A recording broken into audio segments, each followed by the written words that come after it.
दोस्तों नमस्कार, मैं हूं विनीता यादव और आप देख रहे हैं न्यूज नशा, आदत हर खबर की। देश की सबसे बड़ी केंद्रीय जांच एजेंसी ईडी इन दिनों सवालों के घेरे में है। वैसे तो मोदी सरकार के आने के बाद से विपक्ष ने ईडी को लेकर कई बार गंभीर आरोप लगाए, लेकिन इस बार यह मामला थोड़ा ज्यादा अलग हो गया है, क्योंकि अब सुप्रीम कोर्ट ने भी ईडी पर तीखे तंज कस दिए हैं, जिसके बाद ईडी ने अपने काम में बदलाव कर लिए। क्या बदलाव किए, क्यों किए, ये सब कुछ आज हम आपको अपने इस रिपोर्ट में बताएंगे। दरअसल अब तक विपक्ष ईडी सीबीआई को मोदी का तोता कहता आया, क्योंकि ये दोनों एजेंसियों ने चुनाव के दौरान या वैसे भी विपक्ष के नेताओं पर अपनी शक्तियों का गलत उपयोग करने का आरोप लगाया। विपक्ष हमेशा से ही आरोप लगाता रहा भी है कि मोदी शाह इन एजेंसियों का विपक्ष के नेताओं को डराने के लिए इस्तेमाल करते हैं और उनको जेल भेज देते हैं, उनके साथ चुनाव के लिए बार्गेनिंग करते हैं।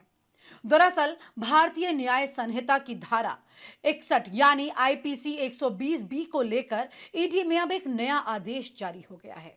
ईडी के टॉप अधिकारियों ने जांच अधिकारियों को यह निर्देश दे दिया है कि मनी लॉन्ड्रिंग के मामले दर्ज करने के लिए आपराधिक साजिश यानी कॉन्स्पिरेसी का बेवजह इस्तेमाल नहीं होगा, क्योंकि ईडी एक सेकेंडरी एजेंसी है जो अपने दम पर कोई भी जांच अपने हाथ में नहीं ले सकती। ईडी अन्य एजेंसियों की एफआईआर को आधार बनाकर अपनी ईसीआईआर दर्ज करती है और पिछले दिनों में ईडी ने कुछ मामलों में खुद से आपराधिक साजिश शामिल करने के कारण खुद अदालतों में पीएमएलए के मामले में टिक नहीं पाई और कोर्ट ने इस पर ईडी को खूब खरी खोटी सुनाई। कोर्ट ने इस बार ईडी से कहा कि वो बिना ठोस सबूत के केस फाइल नहीं करे। यही नहीं, कोर्ट ने गंभीर टिप्पणी करते हुए ईडी को यह हिदायत दी कि ईडी का काम सिर्फ लोगों को गिरफ्तार कर जेल में रखना नहीं होना चाहिए, बल्कि जिन्हें गिरफ्तार किया गया है उन्हें सजा दिलाना भी होता है। ईडी जिन पर आरोप लगाकर जेल में रखती है उन्हें सजा दिलाना भी उनका काम है, जिसके लिए मजबूत सबूत चाहिए और सबूत तभी मिल पाएंगे जब मामला सही होगा। कोर्ट की इस टिप्पणी में कई बातें अब साफ दिख रही हैं और यहीं से ईडी पर कई सवाल भी खड़े होने लग रहे हैं।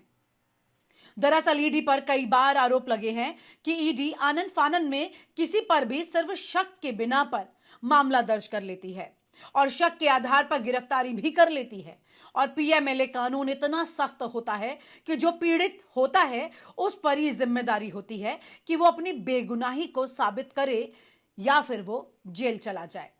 मोदी सरकार आने के बाद सुप्रीम कोर्ट ने जब इसको महसूस किया तो इसी के चलते पिछले दिनों सुप्रीम कोर्ट ने ईडी पर सख्त टिप्पणी की और ऐसी टिप्पणी की जो कई मायनों में ईडी की कार्रवाई पर बड़े सवाल खड़े करती है। दरअसल कोर्ट ने कहा कि ईडी जितने मामले लेकर आ रही है उसमें से बहुत ही कम है जो साबित हो पा रहे हैं। आप सुनकर हैरान हो जाएंगे, मतलब 100 में से केवल 5 मामले, मतलब 5 ही ऐसे मामले हैं जो कि 100 में से जिसमें ईडी ये साबित कर पा रही है कि वो वाकई में सही बिना पर लोगों को अरेस्ट कर रही है। कोर्ट ने कड़ा रुख अपनाते हुए कहा है कि ये दर अगर 60 से 70% होती तो हम इसे समझ सकते थे, लेकिन ये बहुत ही कम है, केवल 5%। यही नहीं, मोदी सरकार ने संसद में भी इस बात को कबूल कर लिया है। केंद्रीय जांच एजेंसी ने जितने लोगों के खिलाफ कार्रवाई की है उनमें केवल 5% लोगों को भी सजा नहीं दिला पाई ईडी। यह अलग बात है कि लोगों को जेल में रखने और उन्हें लंबे समय तक जेल में रखकर उन्हें एक बड़ी सफलता जरूर मिली हो, चाहे वो चुनाव के दौरान ही क्यों ना रही हो। और यह भी सही है कि उसमें से अधिकांश लोग बीजेपी दलों से जुड़े हुए नहीं थे और बाद में जुड़ गए। कोर्ट के तंज के बाद अब ईडी डायरेक्टर राहुल नवीन ने विभाग के सभी अधिकारियों से कह दिया है कि किसी पर भी एफआईआर करने या गिरफ्तार करने के लिए ठोस सबूत हो तभी आगे वो बढ़े। ईडी के डायरेक्टर के आदेश के बाद से सत्ता के गलियारों में अब खलबली मच गई है, क्योंकि अब तक सरकार पर यह आरोप लग रहे थे कि उसके इशारे पर ईडी विपक्ष के नेताओं को धर लेती है, फिर जेल में डाले रखती है और अपने टारगेट पूरे करती है और उस पर फिर कार्रवाई होती थी। अब तक गिरफ्तारी होने के बाद सबूतों को इकट्ठा किया जाता था जी, लेकिन अब यह सब नहीं होगा। तो मतलब अब मान लीजिए कि ईडी ने अपने खुद काम पर उंगली उठाने का मौका दे दिया है। मतलब साफ हो गया है कि ईडी अपने ही बनाए जाल में फंस चुकी है। ईडी पर विपक्ष लगातार आरोप लगा रहा है। उसका नजरिया बीजेपी नेताओं और बीजेपी के विरोधी नेताओं के लिए अलग अलग है। बीजेपी विरोधी दलों से जुड़े नेताओं के खिलाफ छोटे से छोटे मामले भी यहां पर 10 लाख तक के घोटाले का भी अगर मामला हो तो सामने आ जाता है और ईडी के छापे शुरू हो जाते हैं। लेकिन मामला बीजेपी के नेता से जुड़ा हो, उद्योगपति से जुड़ा हो, तो बीजेपी को चंदा मिल जाता है और उस पर हजारों करोड़ के भ्रष्टाचार के आरोप लगते हैं। और अगर यह मामला बीजेपी के नेता या उसके किसी कॉरपोरेट के साथ जुड़ा हो तो उसे आसानी से छूट मिल जाती है। हाँ, उस बीच में बीजेपी के पास अच्छा खासा चंदा जरूर मिल जाता है।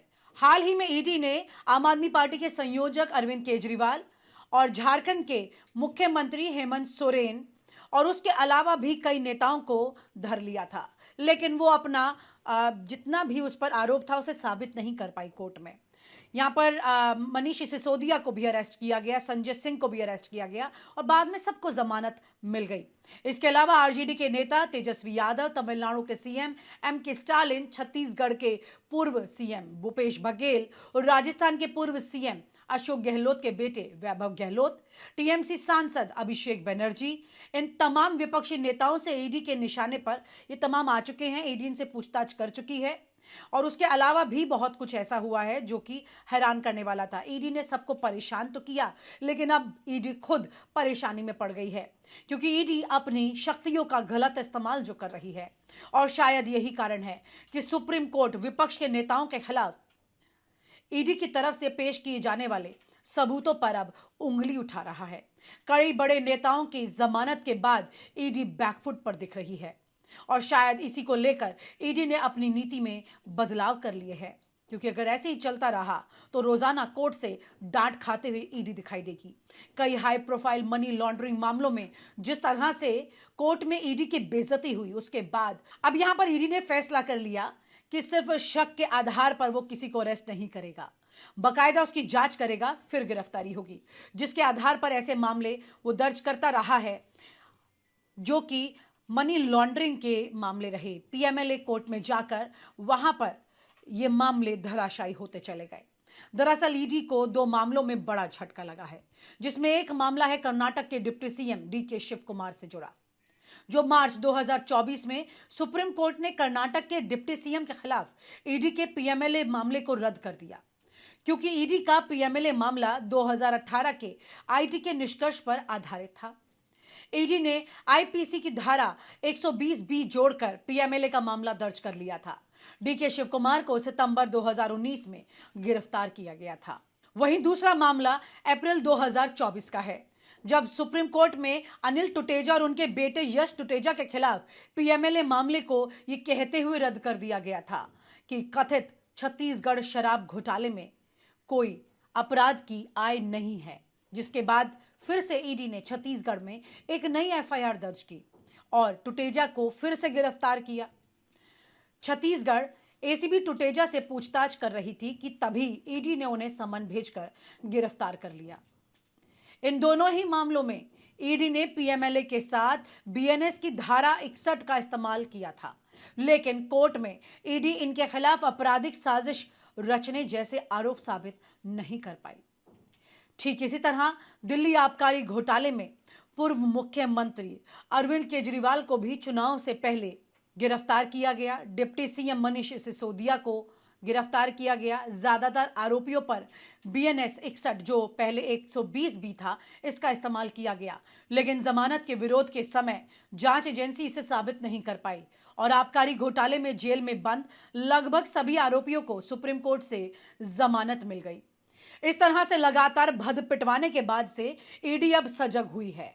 इसलिए ईडी के निदेशक राहुल नवीन ने एजेंसी के सभी अधिकारियों को यह सख्त आदेश दे दिया कि पीएमएलए अनुसूची में करीब 150 प्राथमिक अपराध शामिल हैं, जिनमें भ्रष्टाचार से लेकर टैक्स चोरी और यहां तक कि वन्य जीव अधिनियम का उल्लंघन भी शामिल है। नया कदम ऐसे मामलों में हाल ही में मिली असफलताओं के बाद उठाया गया, जिनमें से 2 सुप्रीम कोर्ट ने खारिज भी कर दिए। पिछले साल नवंबर 2023 में सुप्रीम कोर्ट ने ईडी के पंख कतर दिए थे। लाइव लॉक रिपोर्ट के मुताबिक सीनियर एडवोकेट अभिषेक मनु सिंघवी और कपिल सिब्बल ने सुप्रीम कोर्ट से शिकायत की थी कि ईडी टैक्स चोरी के केस में भी पीएमएल लागू कर रहा है, जिसकी सुनवाई करते हुए जस्टिस संजय किशन कौल, जस्टिस संजीव खन्ना और जस्टिस बेला एम त्रिवेदी की बेंच ने रूलिंग देकर ईडी को बड़ा झटका दिया था। रूलिंग थी कि जब साजिश मूल अपराध से संबंधित ना हो तो ईडी आईपीसी की धारा 120 बी का उपयोग करके पीएमएलए लागू नहीं कर सकती। सुप्रीम कोर्ट ने कहा कि आईपीसी की धारा 120 बी को पीएमएलए के तहत स्टैंड अलोन सांकेतिक अपराध नहीं माना जा सकता। 120 बी एकमात्र घातक अपराध नहीं है। जाहिर सी बात है कि सुप्रीम कोर्ट की शक्ति का असर अब दिखने लगा है, लेकिन इसमें बीजेपी के अंदर खलबली मच चुकी है। सत्ता के गलियारों में चर्चा शुरू हो चुकी है कि ईडी की तरफ से जो नियम बनाया गया है, कार्रवाई उसी के आधार पर होगी, तो विपक्षी दलों में केंद्रीय जांच एजेंसियों को लेकर जो डर है कहीं वो खत्म ना हो जाए। और अगर ऐसा होता है तो विपक्षी नेता जो इस समय वैसे ही बीजेपी पर भारी पड़ते दिख रहे हैं, वो और खुलकर बीजेपी की नीतियों को लेकर उसकी घेराबंदी शुरू कर देंगे, जो आने वाले समय में खुद बीजेपी के लिए ही बड़ा खतरा बनेगा, क्योंकि बीजेपी अब तक ईडी और सीबीआई के ही दम पर विपक्ष को दबाने का काम कर रही थी, लेकिन अब ये दाव भी उनका कमजोर हो गया है। और सच्चाई ये भी है कि विपक्ष के अंदर ही इस बात को लेकर दावा किया जा रहा है कि बीजेपी के विरोधी कुछ दल ईडी के दबाव में हैं, इसलिए वो मोदी सरकार के खिलाफ खुलकर सामने नहीं आ पाते हैं। ऐसे में देखना यह होगा कि इस फैसले के बाद से मोदी सरकार खुद को कितना असहज महसूस करेगी। हालांकि इसकी एक बानगी इस बार की संसद में भी देखने को मिल गई। संसद सत्र में बीजेपी जितनी लाचार दिखी, इससे पहले वो कभी भी इतनी लाचार नहीं दिखी थी। बीजेपी के कार्यकाल में बीजेपी हमेशा विपक्ष पर हावी थी, लेकिन इस बार मजबूत विपक्ष और ईडी के कामों में हुए बदलावों के चलते विपक्ष मोदी सरकार को जमकर आंखें दिखा रहा है। लेकिन देखना यह भी है कि मोदी शाह शांत बैठेंगे, बैठकर देखेंगे, या इसकी कोई काट निकालने की बड़ी प्लानिंग करेंगे। ऐसी तमाम खबरें देखने के लिए बने रहे न्यूज नशा के साथ। और आप हमसे जुड़े रहने के लिए सब्सक्राइब करें YouTube पर, फॉलो करें Twitter पर और लाइक करें Facebook पर। और ज्यादा जानकारी के लिए आपको टाइप करना होगा सिर्फ न्यूज नशा।